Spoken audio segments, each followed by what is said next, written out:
I was with two of my friends, Ben and Nick, on the holidays when it happened. We were in an isolated part of Greece, somewhere that doesn't show up on Google Maps for some reason. Traveling down a long stretch of road in our hired car in search of next major city to party in.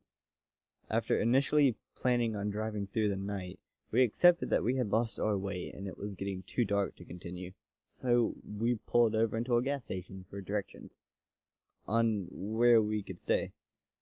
The old man handed us an old brochure of a nearby village and insisted that we go check it out. Since we were completely lost, we were left with no other option. Something different, we thought, but just how different we could never have guessed.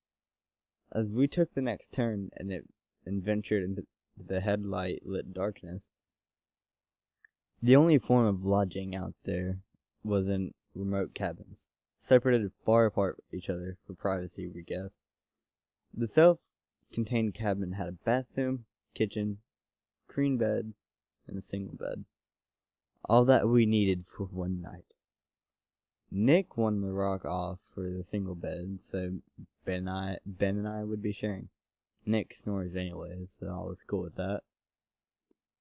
One feature of the cabin that unnerved me, however, was the large square curtainless window that occupied the entire area of the vacant wall.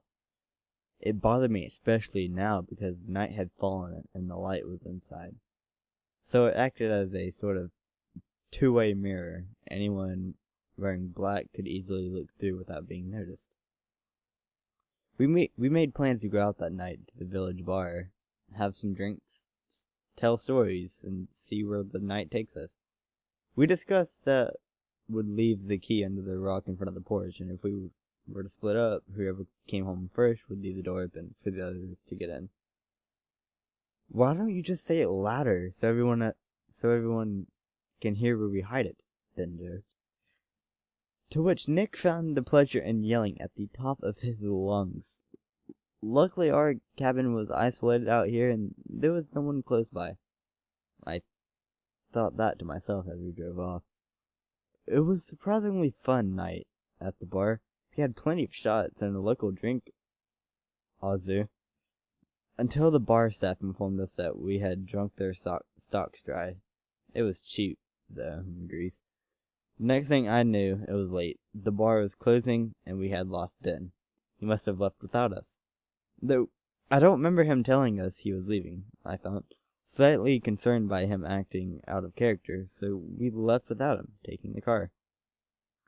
I need to piss so badly. I adjusted in my seat. As the car headlights momentarily lit up in the cabin, and we turned to the driveway to the sound of gravel crunching under the tires, we checked under the rock for the key. It was gone. We tried the door handle. Locked. What the fuck? We both looked at each other. Ben must have come home before us and he locked us out. Ben, open up. We need to piss. Hurry up, Ben. We banged on the door. I heard stumbling inside. Someone was literally crawling around awkwardly on all fours out of the bed. Damn, he must be very drunk. I can't hold my piss anymore, I said, as Nick and I went to the separate sides of the cabin to urine as Ben finally opened the door. It felt good urinating, but that feeling was harshly interrupted by what caught my attention on a large window. Sending a large shiver up my spine, there was this long, thin set of handprints, only visible in the window from the mist outside. It looked larger than any human's hand, but much thinner. Holy shit. But I quickly cleared my mind of the scary and irrational images it was creating, as I was certainly just a regular human hand that had been smeared, causing the illusion that it was larger, right? Either way, it occurred to me that someone or something might have been watching us. I hurriedly finished my business and rushed inside. We are not turning the light on, I thought, to prevent anything from looking in at us. As I locked the front door and we went straight to bed. Nick fell asleep instantly. Something before his head had even hit the pillow.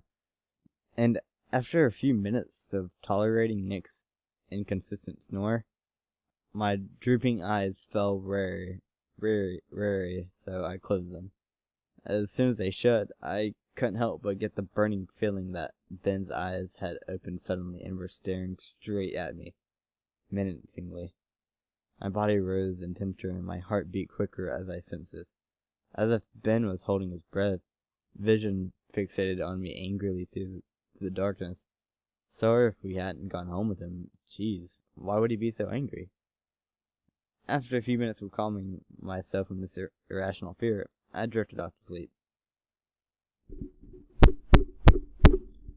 Open up, you said you wouldn't lock it. It grew louder. Open the door, it's fucking cold out here. This was the single most scariest moment of my life, and the most paralyzing sensation swept over my entire body. It was Ben at the door. Suddenly there were movements in the sheets next to me. Something stirring. I got up faster than I had ever gotten up in my life, and I ran to the door. Nick had awoken and come to the same horrific realization as soon as me. Right behind me and kicking the door open and fleeing outside the car. Not once did we look back. I started the car and beckoned Ben to follow, but he didn't know what had happened. So facing into the room, he turned on the light to see inside. This was a true story. It really happened.